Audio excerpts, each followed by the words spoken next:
Hello and welcome to One Cool Thing, PC Mag's show where we show you one cool thing we are testing out here at PC Mag Labs. I'm Sasha Segan, this is Brenda Stoliar, and today we really have something to watch, right? Right, yeah, that was a good one. Today we have the Fitbit Versa Lite. Okay, so the Fitbit Versa Lite, it is an affordable smartwatch? Yes, so it is their second generation version, essentially. It is cheaper than the first version, so it's $159.95 as opposed to $199.95 for the Versa. It has a few less features to it, but it's basically their entry-level smartwatch for people that have either never owned a smartwatch or are maybe just starting out on their fitness journeys and want to start actually tracking their workouts and their metrics. Yeah, which metrics does it track? Okay, so we have, I'm actually going to show you. Great. So on the device, there is an on-device dashboard where you can see all these metrics. So you can see your steps, you can see your heart rate. It also has female health tracking, which Fitbit introduced last year in the Versa. Okay. And then you have your sleep and your weekly exercise. So all of these are tracked right on the device, and then they also sync to the Fitbit. And so what is it measuring to get those stats? So you have, there's obviously a pedometer in here. Right. Is there a heart rate monitor? Yes, so there is a heart rate monitor, and then there is also an SpO2 sensor. So what that does is it tracks your sleep, so you get something called sleep stages. So as opposed to, say, a regular fitness tracker, which tracks whether you're just awake, restless, or asleep, this goes a little more in depth. So you can track your REM sleep, your deep sleep.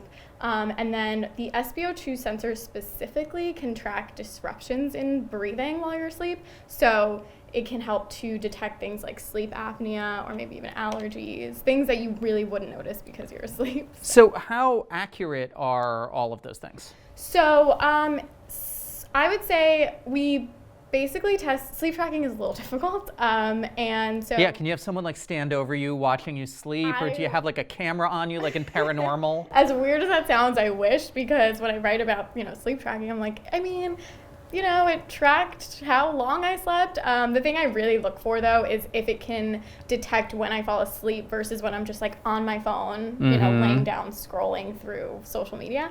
But I can say that it definitely was accurate in terms of detecting when I fell asleep and when I woke up. Okay. In terms of step tracking, was also accurate. We measured it against an actual pedometer. Distance, I would say, is a little tricky. But I measured it on a treadmill. So it does have connected GPS, so it's not built in, meaning you can't leave your phone at home and track your runs. You have to take your phone with you. And so that, because it's a little cold here, I didn't get to actually run outside. No, you could leave your phone at home if you don't want to know what the GPS is, right? Correct. Okay. But the one thing that's missing on here is, if you do like to run while listening to music, it doesn't have onboard music storage. I was going to say, a lot of people, when they think Fitbit, they of course think of the little lozenge style trackers, and they don't think of something that looks more smartwatchy. Right. What are you getting that uses the bigger screen, that is more, that's worth getting the bigger device here? Yeah, so I think that for the Versa specifically, like Fitbit separates their audience into two categories. You have those who like their fitness trackers, and then you have those who like their smartwatches. So this is a really perfect balance.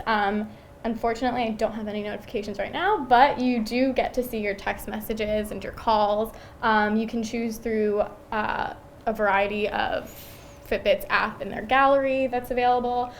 So you get the perfect balance between a smartwatch and a fitness tracker. It's not really one more than the other, I would say. But you do get, Fitbit's interface, which is really easy to follow in terms of fitness metrics and their accuracy. Does it work equally well with Android phones and iPhones? It is compatible with both, but Android users do get to use quick replies. So basically when you get a text message, standard with other smartwatches, you'll get those little blurbs underneath that you could just tap and send. But because iOS is a closed ecosystem, we can't use it with an iPhone. But otherwise, everything works the same. Yeah, I mean, I'm kind of feeling here that it looks a lot like an Apple Watch, but it costs half as much. So those iPhone owners who are thinking, I want something Apple Watchy, but I don't have $300 right now, what would they be losing? So they would be losing on a much larger ecosystem of apps. Fitbit is getting better, I would say, in terms of app availability. With this one specifically, you'll get apps like Strava, Couch to 5K, the Starbucks app, and some pretty useful ones. But in terms of like social media apps, they're very limited. So I would say with the iPhone, you are losing out. If you were to get this with the iPhone, with the Apple Watch, you would be losing out on kind of like a seamless integration and a seamless user experience.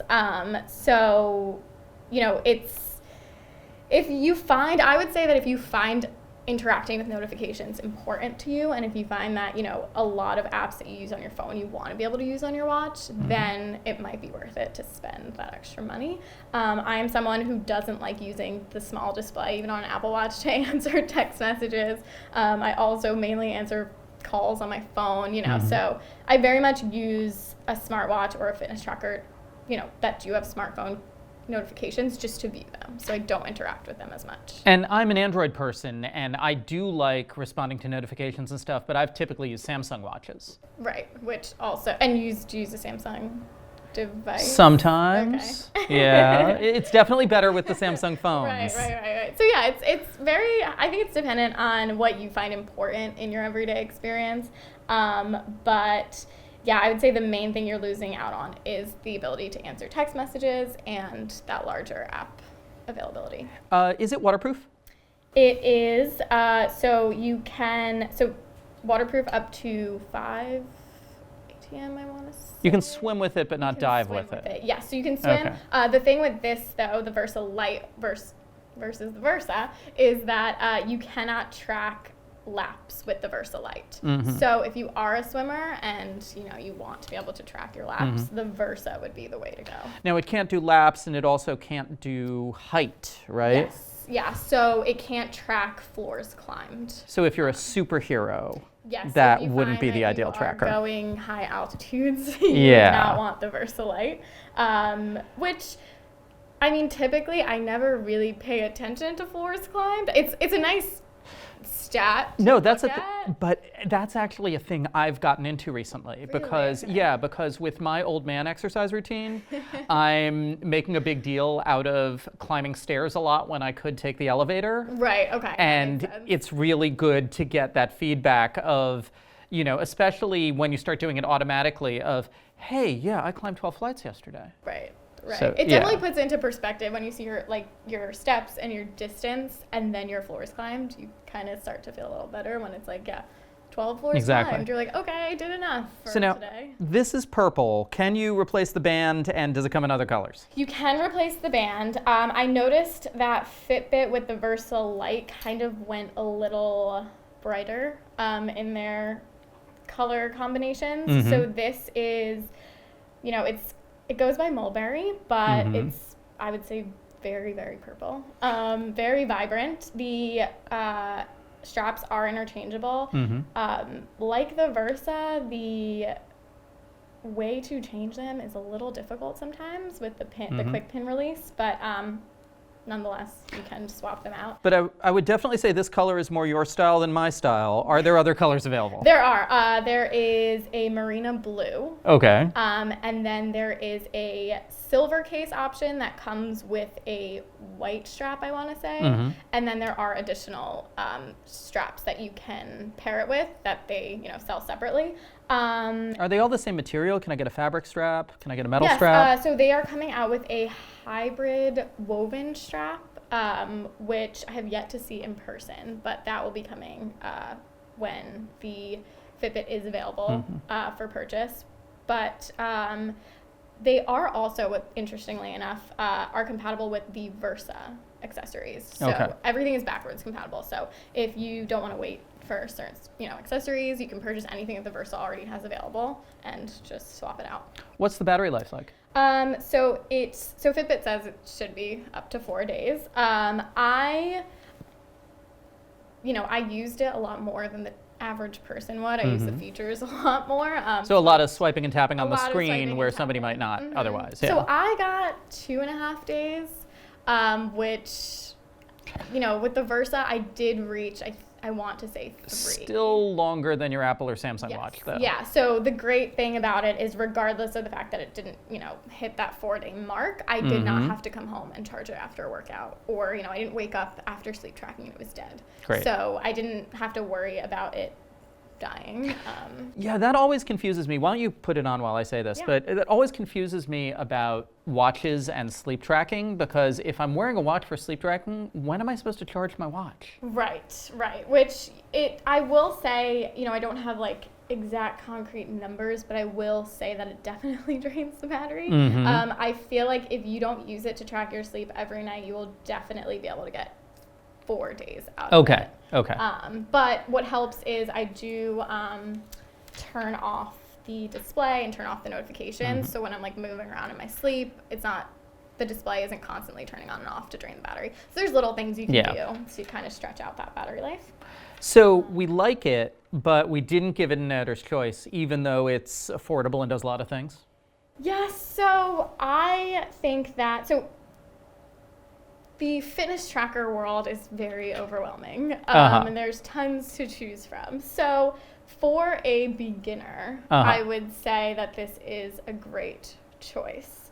But I feel like, especially with the colors, I don't know why I immediately was like, this is something that if I was a parent, I would purchase for like a teenager. I wouldn't want to spend, $200 on the Versa for them, but it's durable, it's fun, it's bright, and it tracks the basic metrics. A lot of schools right now are giving away or requiring that people get the smaller Fitbits. Oh. Yeah, Okay. I know. I've actually seen it happening even in elementary schools now. Oh wow, yeah. So this would be like something that I wouldn't think was ridiculous or outrageous for a teenager to use, and it's also a great way to start implementing the features of a Fitbit and just exercise in general to educate them on heart rate and their sleep quality and stuff like that. But I would say that the extra $40 would,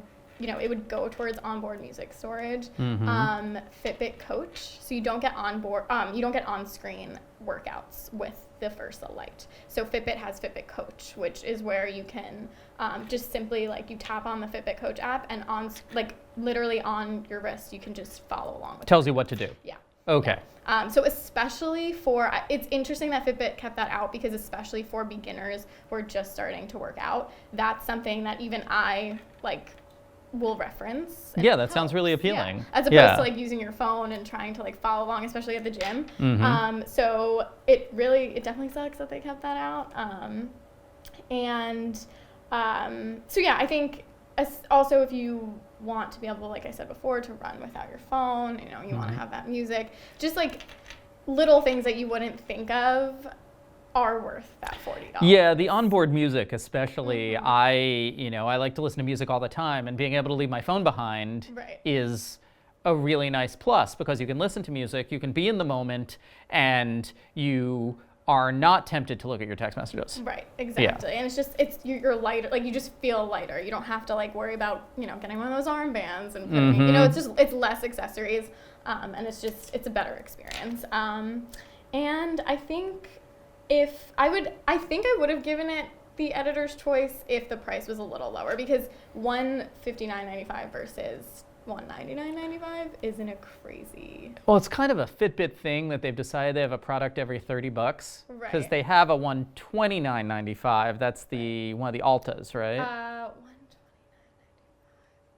They do have, so the Charge 3 is $149.95. Okay. They came out with the Inspire and the Inspire HR as well. Sorry, my Fitbit knowledge is obviously ancient. I take it all back. Okay. In the Alta, I really there's at this point. There's the Alta, the Inspire, the Versa, the Charge. There's a lot of Fitbits. Yeah. But I'm sure, that there might be one for that price. So our editor's choice in terms of the high end is the Versa. Do we also have an editor's choice in terms of less expensive fitness trackers? Good question. I don't think we do. There are still plenty Plenty of choices out there. Plenty of choices out there, yeah. I think especially with the smartwatch, like ecosystem, we're starting to implement, it's starting to become it's becoming more common that there are heart rate sensors and built-in GPS into the smartwatch. I think that's only started to become more common. So all of a sudden we're seeing smartwatches just become the ultimate fitness trackers when, fitness trackers are they're not being phased out, but they're kind of looking less appealing. So TBD on that one for sure. But. Okay, great. So this is the Fitbit Versa Lite. It is $159.